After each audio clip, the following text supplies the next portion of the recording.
Next question start करने से पहले मैं आपको एक बात बताने भूल गया था लास्ट क्वेश्चन में। अगर वो कहते हैं कि हमें कोफिशिएंट ढूंढने हैं रिग्रेशन के, तो हम सिर्फ बी एक्स वाई और बी वाई एक्स निकाल लेंगे, हमें उसे इक्वेशन देने की ज़रूरत नहीं है। ये याद रखना, वरना ओवर अटैम्प्ट हो जाएगा। कोफिशिएंट ऑफ रिग्रेशन कहे तो b x y and b y x निकालने हैं। इक्वेशन ऑफ लाइंस कहे तो बी एक्स वाई से निकालने के बाद या तो ये दो फॉर्मूले पुट करेंगे या फिर ये दो फॉर्मूले पुट करेंगे। अब हम नेक्स्ट क्वेश्चन देखेंगे इस वीडियो में। अब देखो उसने क्या दिया हुआ है मुझे इस क्वेश्चन में। उसने दे रखा है 4y इक्वल्स टू में 9x प्लस 15 और 25x इज इक्वल टू में 6y प्लस 7। तो दो इक्वेशन उसने हमें दे दी और उसने हमें क्या कहा है कि को रिलेशन कोफिशिएंट मतलब b x y and b y x निकाल लो और क्या निकालना है हमें, x का मीन एंड y का मीन। अब देखो सिंपल क्वेश्चन है, क्वेश्चन समझाऊंगा स्टेप बाय स्टेप, आप इसको या तो प्रैक्टिस करो या फिर समझ लो और बाद में प्रैक्टिस करना। देखो अब मैंने आपको फर्स्ट वीडियो में एक फॉर्मूला बताया था y इज इक्वल टू में a plus b x and x is equal to में c plus d y. I hope आपको याद होगा। अब देखो मैं इन दोनों इस इक्वेशन को और इस इक्वेशन को इनसे कंपेयर करूँगा। मेरे पास y है बिल्कुल है, y के साथ कुछ भी नहीं चाहिए तो मैं इसको ले जाऊँगा इनके डिनोमिनेटर में, ले गया। देखो y को अकेला कर दिया जैसे इसने इसको कर रखा है और इनके डिनोमिनेटर में 4 को ले गया, क्योंकि इनटू में तो डिवाइड में चले जाएंगे दोनों को। अब देखो bx मतलब एक x के साथ कोई कोफिशिएंट वाली टर्म है, बिल्कुल है, x के साथ 9/4 की एक कोफिशिएंट वाली टर्म है, तो ये भी हो गया। अब देखो एक कांस्टेंट टर्म चाहिए, बिल्कुल है मेरे पास कांस्टेंट टर्म। अब याद करो मैंने आपको एक चीज़ बताई थी, बी वाई एक्स क्या है, कोफिशिएंट। तो x के साथ कोई भी नंबर होता है वो होता है कोफिशिएंट। तो मैं इसको कह सकता हूँ कि x का कोफिशिएंट क्या है 9/4, तो वो बी वाई एक्स होएगा। बी वाई एक्स का मतलब ही क्या है, कोफिशिएंट ही तो निकाल रहे हैं हम, किसका, x एंड y का, x y और x का कोफिशिएंट ही तो निकाल रहे हैं। वो हमें ऑलरेडी पता है कि x का कोफिशिएंट 9/4 है, तो ठीक है बी वाई एक्स क्या हो गया हमारा 9/4। सिमिलरली इस इक्वेशन में देखो 6 के नीचे 25 चला जाएगा, 7 के नीचे 25 चला जाएगा।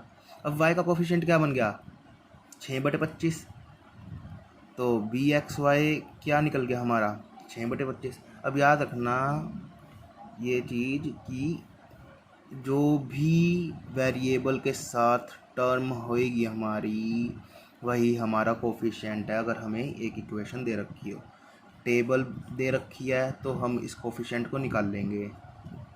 इक्वेशन दे रखी है तो हमें पता होना चाहिए जो हमारे x और y हैं उनके साथ कोई भी वैल्यू है वही हमारा कोफिशिएंट है।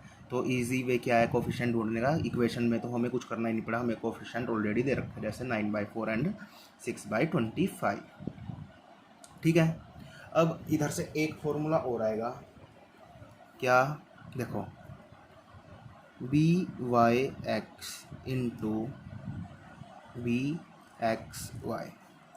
अब इन दोनों का जब मैं मल्टीप्लाई करूँगा ना, इन दोनों कोफिशिएंट को जब मल्टीप्लाई करूँगा, इसकी वैल्यू किसके इक्वल आएगी, r² एक्स वाई के, मतलब x का कोफिशिएंट y का कोफिशिएंट किसके और r² हम इसलिए इनके बीच के रिलेशंस को डिनोट करने के लिए लिखते हैं।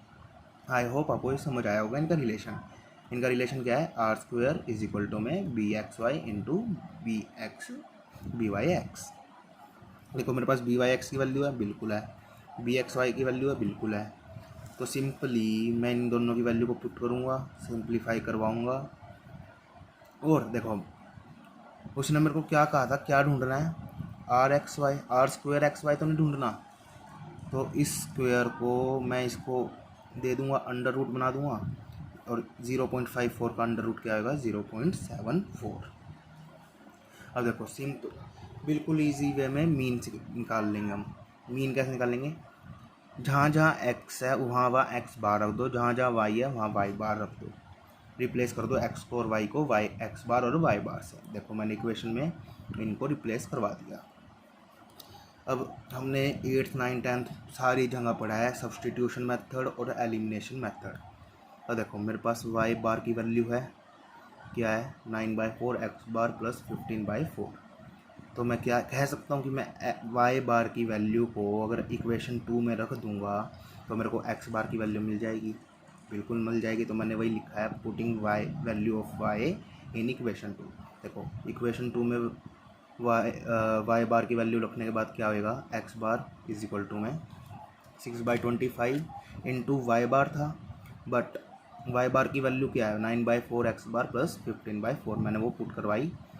देन 7/25, इसके साथ कोई वेरिएबल नहीं है तो ये एज इट इज़ सिंप्लीफाई करवाया। इसकी पहले इसके साथ मल्टीप्लिकेशन, देन इसके साथ मल्टीप्लिकेशन, ब्रैकेट के बाहर जो भी टर्म होएगी ब्रैकेट के अंदर सारी टर्म्स के साथ उसकी मल्टीप्लिकेशन होएगी। और अगर इसका माइनस का साइन होता तो साइंस पे इफेक्ट पड़ जाता, बट पॉजिटिव है तो कोई इफेक्ट नहीं है। सिंप्लीफाई करवाऊंगा तो मेरे को इधर से एक्स बार की वैल्यू क्या मिलेगी, देखो इधर से एक टर्म क्रिएट होगी x bar is equal to में 0.54 एक्स बार प्लस 0.9। इनको सिंप्लीफाई करने के बाद लिखी हुई है ये, जितनी भी एक्स बार वाली वैल्यू है इनको लेफ्ट हैंड साइड ले जाओ, कांस्टेंट वैल्यू को इस साइड रख लो। देखो जब मैं इन सबको सिंप्लीफाई करवाता जाऊंगा एक्स बार माइनस 0.54 तो ये आएगा 0.46। देन इसको मैं इसके डिवीज़न में ले जाऊंगा, 0.46 को इसके डिवीज़न में ले गया। देन एक्स बार की वैल्यू क्या आएगी 1.18/0.46 इज इक्वल टू में 2.57। सिमिलरली अब देखो मेरे पास एक्स बार की वैल्यू आ गई, या तो मैं इसको इस इक्वेशन में पुट कर दूँ या इस इक्वेशन में पुट कर दूँ, मेरे को वाई बार की वैल्यू मिल जाएगी कितनी 9.53। आई होप ये क्वेश्चन आपको समझ आया होगा, अगर ना आए तो एक बार वीडियो रिपीट करके देख लेना। इजी क्वेश्चन है, इसमें सिर्फ हमें कोरिलेशन ढूंढना था, एक्स का मीन ढूंढना था, वाई का मीन ढूंढना था, और हमें 2 इक्वेशन दे रखी थी। अब एक बार क्वेश्चन मैं फिर से समझाता हूँ। देखो उसने क्या कहा था, कोफिशिएंट का कोरिलेशन समझाना है हमें, कोफिशिएंट नहीं ढूंढ रहे थे क्योंकि कोफिशिएंट उसने हमें क्वेश्चन में दे रखे हैं पहले ही, बट उसने कहा था भाई इन कोफिशिएंट का मेरे को रिलेशन बताओ क्या है, तो वो रिलेशन हमने इधर से निकाला था, किस वाली फॉर्मूले से, इस वाले से। ये रिलेशन का फॉर्मूला होता है BXY और BYX का।